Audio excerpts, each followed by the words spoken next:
What's up, everybody? It's Dr. Stacy Spencer, and you are here for the Naked and Unashamed podcast, where we keep it real about intimacy, love, and all things marriage. And I'm Rhonda Spencer, and today we're talking about something that every marriage needs, but necessarily don't really have, and that's called safe spaces. Wow, safe spaces. And I think that's so important because intimacy is not just about being physical. Intimacy is about having safe emotional spaces where you can share your heart and what you really want in your marriage. So as always, we want to tell you that this is for the mature audiences only. It's for educational purposes around marriage and relationships. So if you're married, you're mature, you're a young adult, you're seriously dating, you are in the right place at the right time. And we want you to share this podcast with your married couple friends, with your seriously dating friends. It's going to be great. So when we come back tonight, we are talking about how to curate and create safe spaces. So stay tuned. We'll be right back. We made it through the test. Strength and need, love and sex. So tonight we want to talk about creating safe spaces, right? And I think it's so important that we create non-judgmental spaces. Because you want to be able to come to your spouse and not be shot down, not be judged. There's a lot of shame that has come into marriages because of how we were mistaught about intimacy and sexuality. But the truth of the matter is that we need to create safe spaces where you can come to your spouse without fear of being criticized or dismissed. Mm-hmm. And so I want to just start this off from a male's perspective, because if a woman comes to her man and she doesn't feel safe, she feels like she's going to be judged or belittled, what does that do to the woman? Well, most women, if she feels like she's going to be dismissed or belittled, then she may withdraw or shut down, because she doesn't feel that she's being heard. Yeah. And I think there's some women that want to express how they want to go deeper in their intimacy, but they're afraid that their man may become defensive or look at her in a judgmental way, like, why you want that?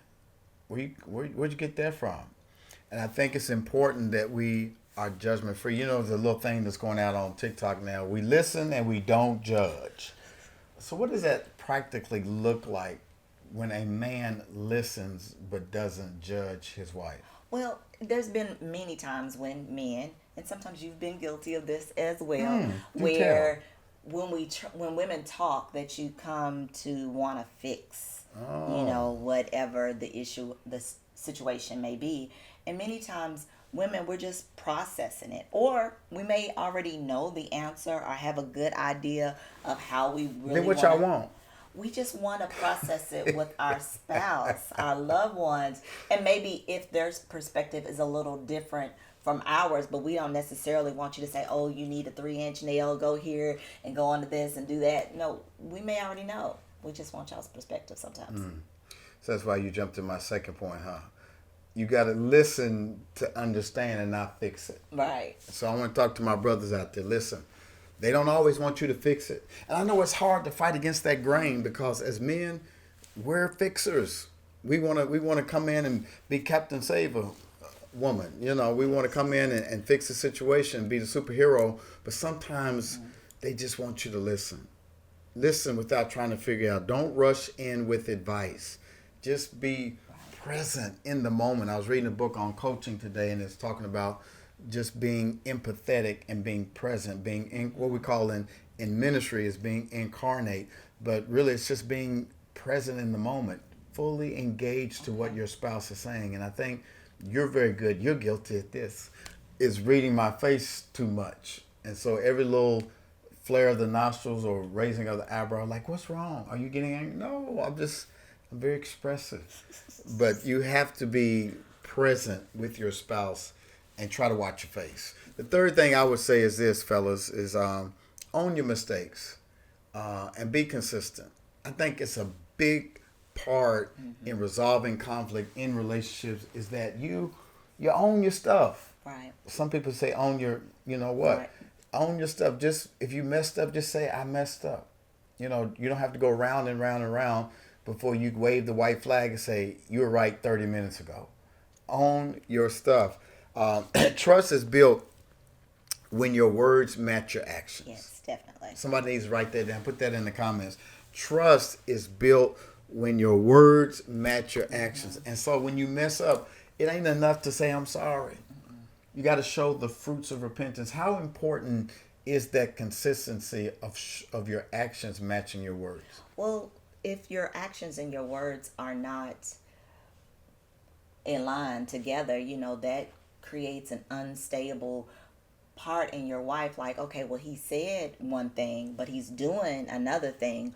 Which one am I going to believe? And if he's been inconsistent with his actions, with his words, then, and they don't add up with the actions, and you're like, okay, well, this is not adding up. This is not making me feel good. I don't feel safe. What do you think about this phrase? Accountability breeds safety. Oh, definitely. We all have to be accountable for every action, whether it's good or bad.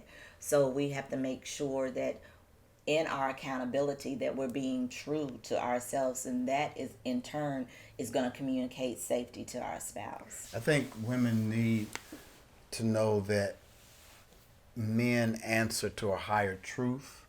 That if there's something wrong, that we can call each other on it. We make each other better.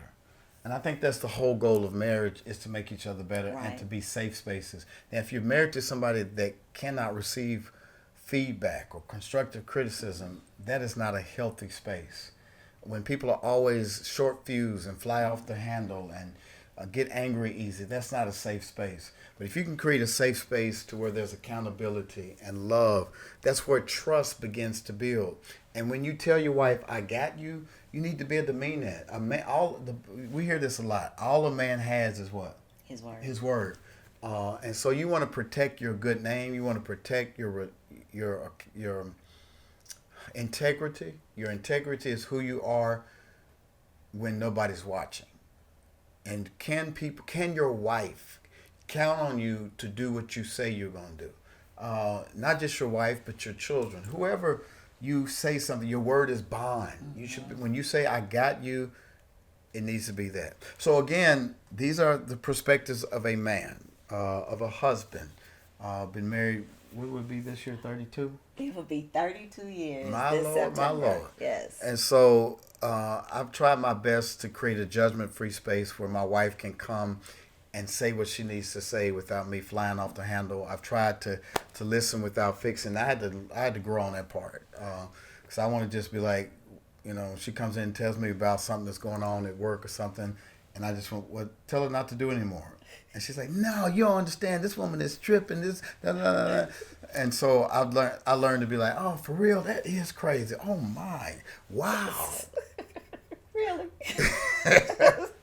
But that's a part of it. So what's a woman's perspective on creating safe spaces? Well, what I want to say, when you had mentioned about, if you're not in a safe home, I think safety comes through growth and maturity, where you have to grow to that, to know what it is that your spouse needs from you to be safe. But from a woman's perspective, one of the things is that you need to make your husband feel respected and wanted. Oh, that's good. So when we as women may criticize, or even, hopefully you're not doing this, but belittle or even compare your spouse to someone else, then that makes him feel unsafe. Here's the thing. It's especially true for black men. Okay. When you go out in the world, and the world we live in right now is so hostile, it seems like blackness is under attack. You're already fighting out in the world, in corporate America. You're fighting to get home safe from some police officers who want to profile you. Trying to get home safe from domestic terrorism. The last place you think you're going to be attacked is when you get in the house. I think it's so important that women, as you said, affirm and speak life Definitely into their men, because we take a licking out in the world.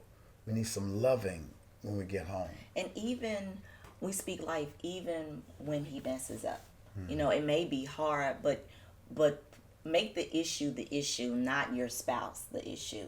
You know, still be encouraging and speak life to lift, love your husband to life. How you do that? That sounds easier said than done. Like when somebody disappoints you, but yet you still love them.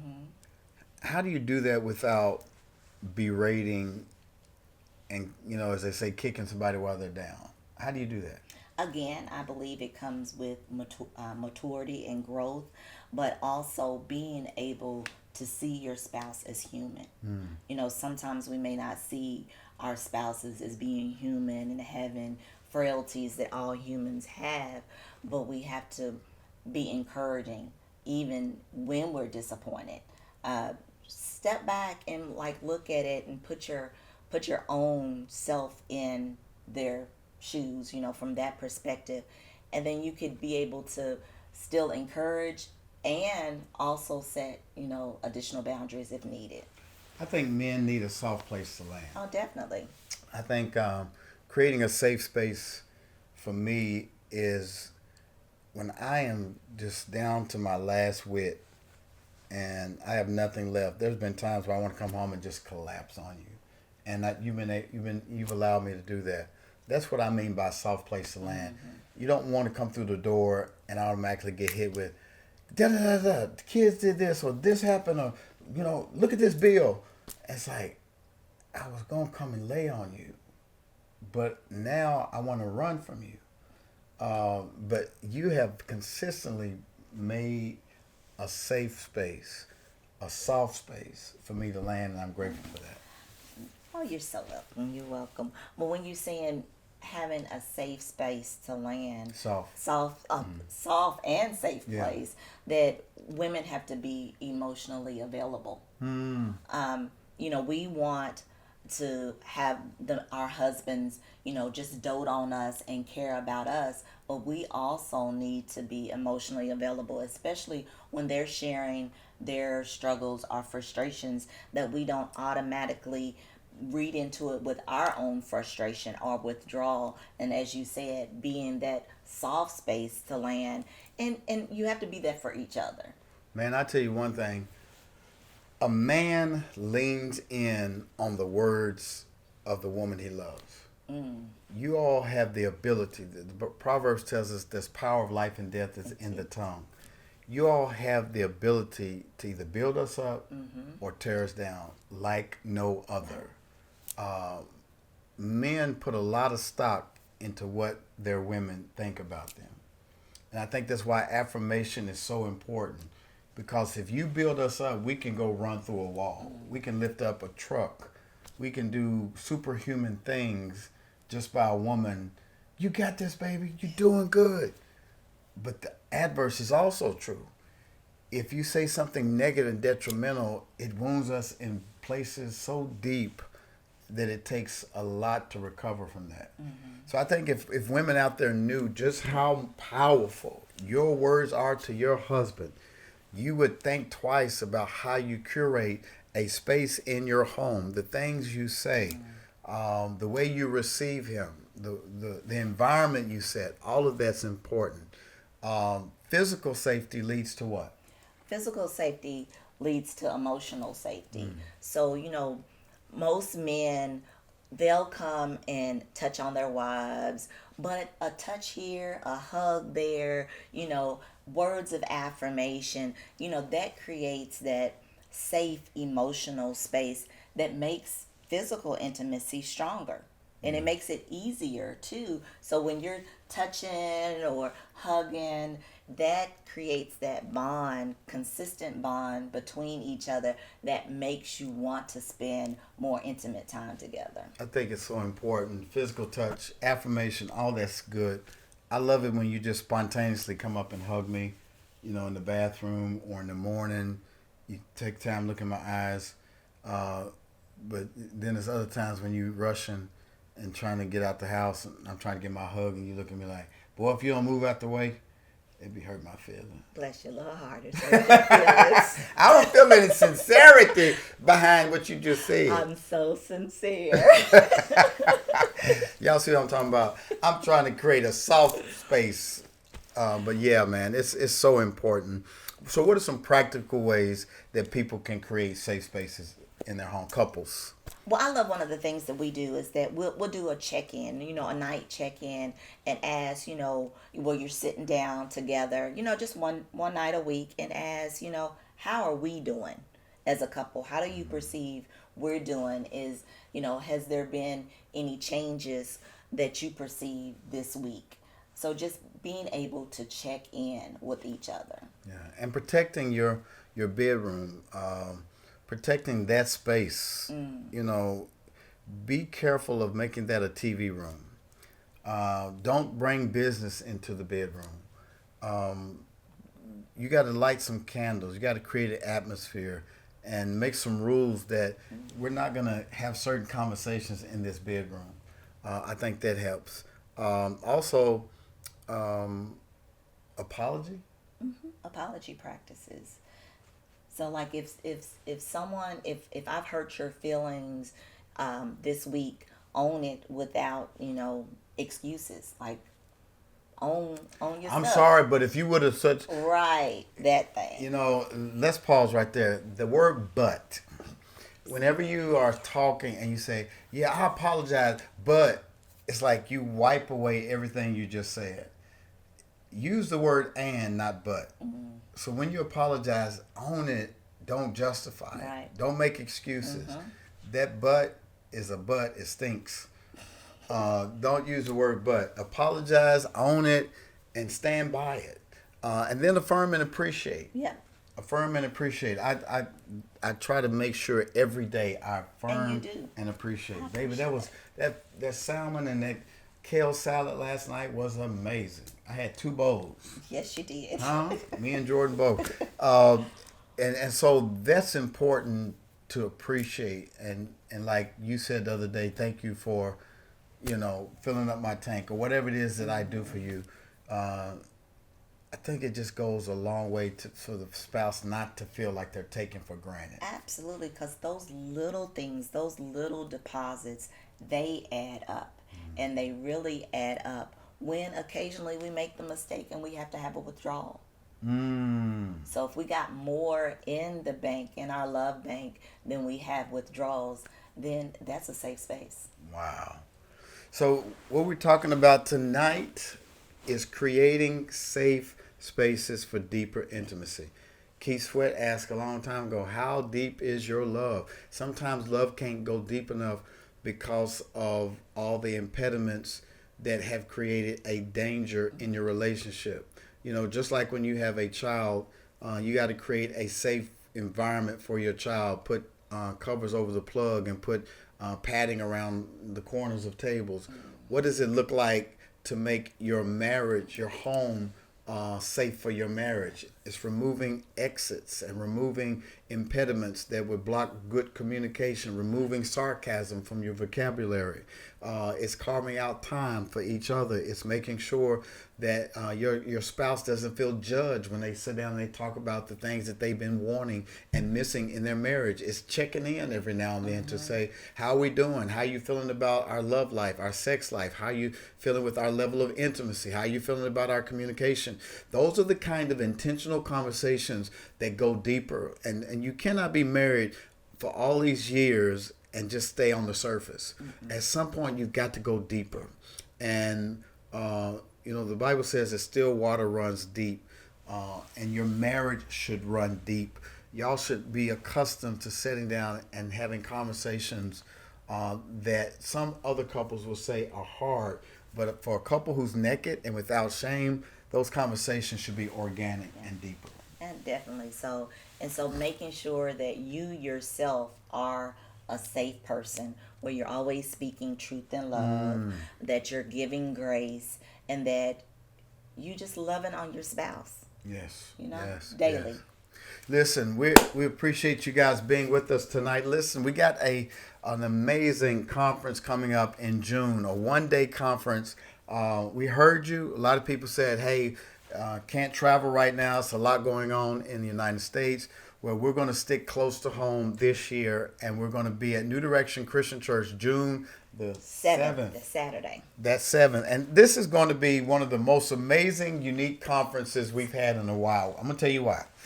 First of all, we've got 4 other couples that are going to be joining us here at this conference. Rhonda and I, of course, be talking about how you are naked and unashamed physically, how you can go deeper in intimacy, and God wants you to experience pleasure in your sex life as a married couple. We're going to be talking about that.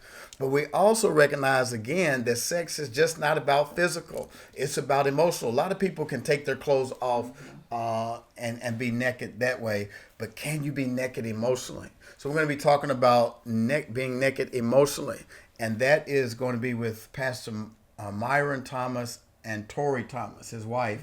They're going to be coming over. We're excited about hearing from them. They have an excellent marriage ministry.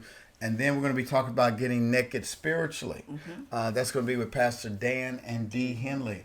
Did you know that couples that pray together experience more intimacy than couples that don't? That I do know. We have to be naked spiritually. Who else is coming? And then we're having a couple that's coming that's going to be talking about, how to make it through when you almost broke up. And that's going to be Pastor Terrell and Lady Tiffany Munger. So we're going to be excited to hear about that aspect of marriage, how to make it through those extra rough spots. And then the last couple that's going to be presenting is that we're going to be telling you how, to get the bag and secure the bag. Get that money, as honey. A couple. And that's going to be Dr. Payne and Darkest Payne. They're going to be helping us talk about how to secure that bag as a married couple. And listen to this. Here's something we're adding this year. We're going to have a mass wedding for people who've been living together, people who've been dating a long time, and they couldn't afford to have their own venue, or they just been putting it off. We've got a sponsor who's going to bring some very elegant wedding gowns that have been donated, and you get to go pick one out at a very discounted rate. I'm talking about low. And these dresses are beautiful, right? Yes, they are. They are beautiful. So there's no excuse out there for anybody who wants to be married.